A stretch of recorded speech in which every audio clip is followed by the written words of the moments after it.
थाकलो से द्वारी उभा याचक भिकारी मज भीक काही देवा प्रेम भातुके पाठवा याचकाचा भार घेऊ नये एरझार मज भीक काही देवा प्रेम भातुके पाठवा तुका म्हणे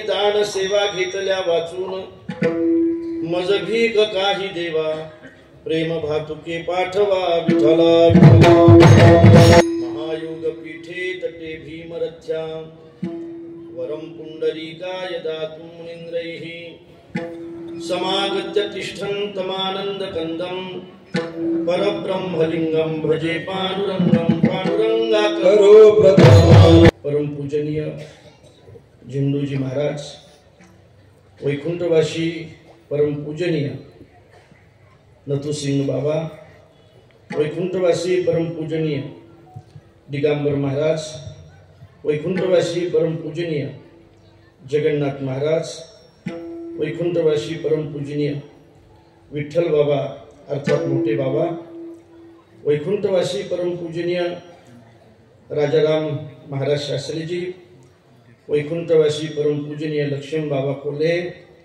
वैकुंठवासी परम पूजनीय श्रीपती महाराज राजपूत, वैकुंठवासी परम पूजनीय विठ्ठल महाराज हंबर्डीकर, वैकुंठवासी परम पूजनीय हरिभक्तीपरायण अरुण महाराज यांच्या आशीर्वादाने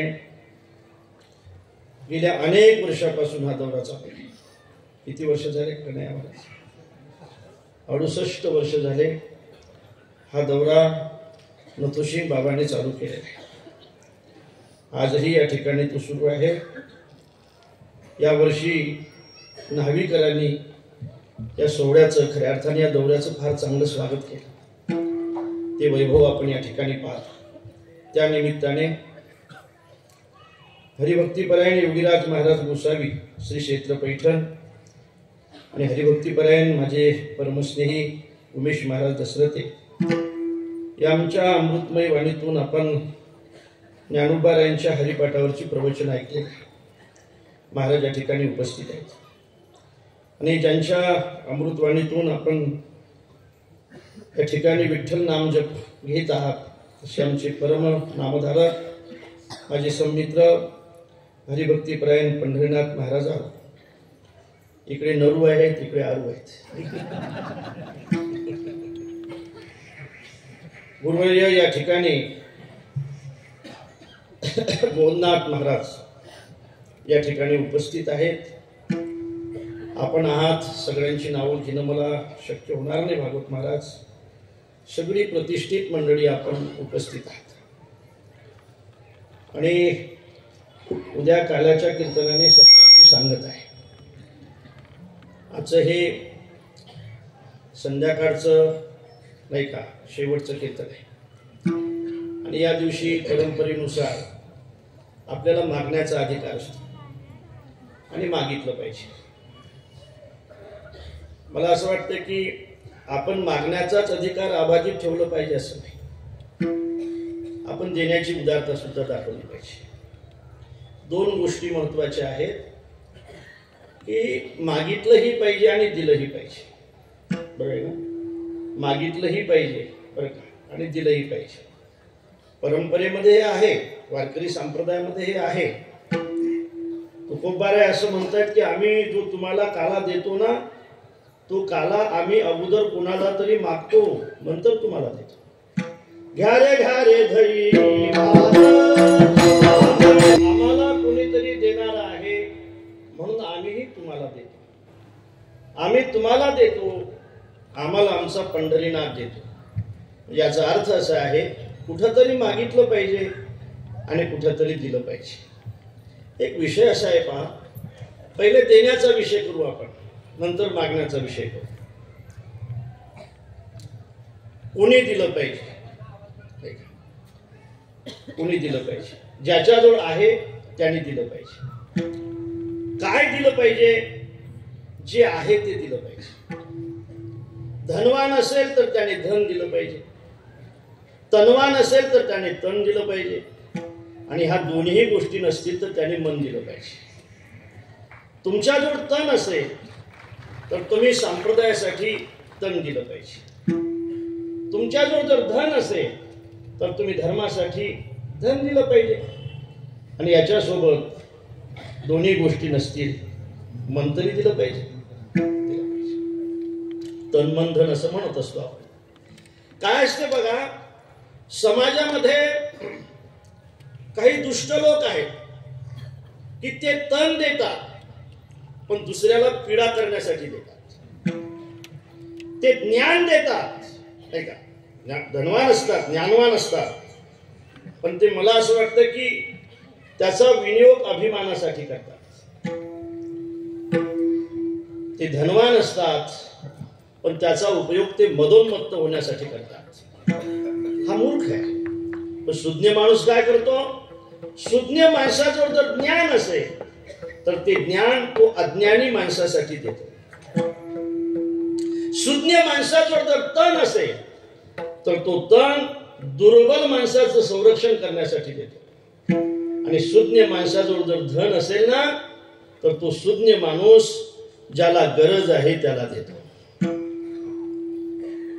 आहे ना असा श्लोक, विद्या विवादाय धनम मदाय, विद्या विवादाय धनम मदाय, शक्ती परेशा परपीडनाय, खलस्य साधो विपरेतमेत, ज्ञानाय दानाय च रक्षणाय. विठ्ठल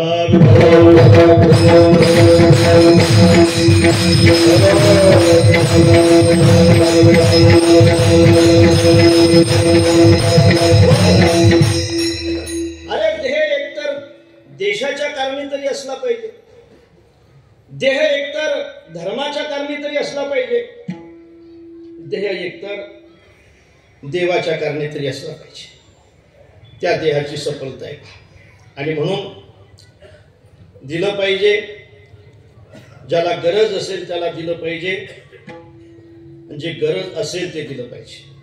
कोणी दिलं पाहिजे, ज्याच्याजवळ आहे त्याने दिलं पाहिजे. त्याने दिलं पाहिजे. काय दिलं पाहिजे, पुढच्याला ज्याची गरज असेल ते दिलं पाहिजे नाही का. आणि कोणाला दिलं पाहिजे, ज्याला गरज असेल त्याला दिलं पाहिजे. महाभारतातला एक श्लोक फार सुंदर आहे. दरिद्रान भरकौंतेय मा प्रयच्छ ईश्वरे धनम, व्याधिस्तस्य औषधम पथ्यम, निरुजस्य किम औषधही.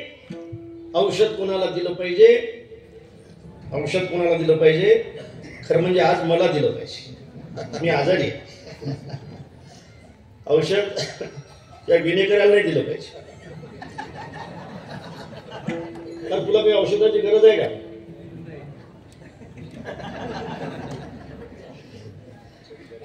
यांना ज्यांना पाहिजे नाही त्याला जर तुम्ही औषध देत असाल तर तुम्ही त्याचा आजार वाढवता.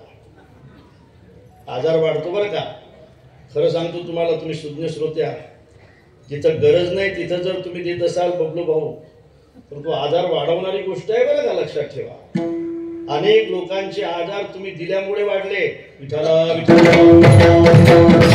औषध कोणाला दिलं पाहिजे, ज्याला रोग असेल त्याला दिलं पाहिजे.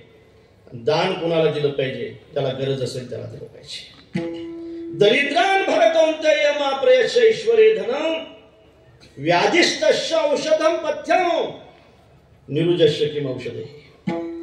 म्हणून ज्याच्याजवळ आहे त्याने दिलं पाहिजे, जे असेल ते दिलं पाहिजे, ज्याला गरज असेल त्याला दिलं पाहिजे, आणि जे गरज असेल ते दिलं पाहिजे.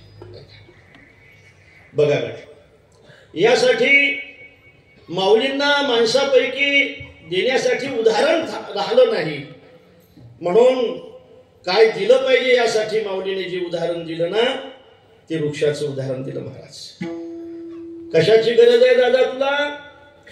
दिवाळी आहे, दसरा आहे, आंब्याच्या झाडाजवळ तुम्ही गेलात. दिवाळी आणि दसरा असल्यामुळे मला तोरण करण्याची गरज आहे, माझ्या घराला तोरण करायचे आहेत मला. बघ तुला तोरण करायचे आहेत ना, मग माझी पानं तोडून नाही.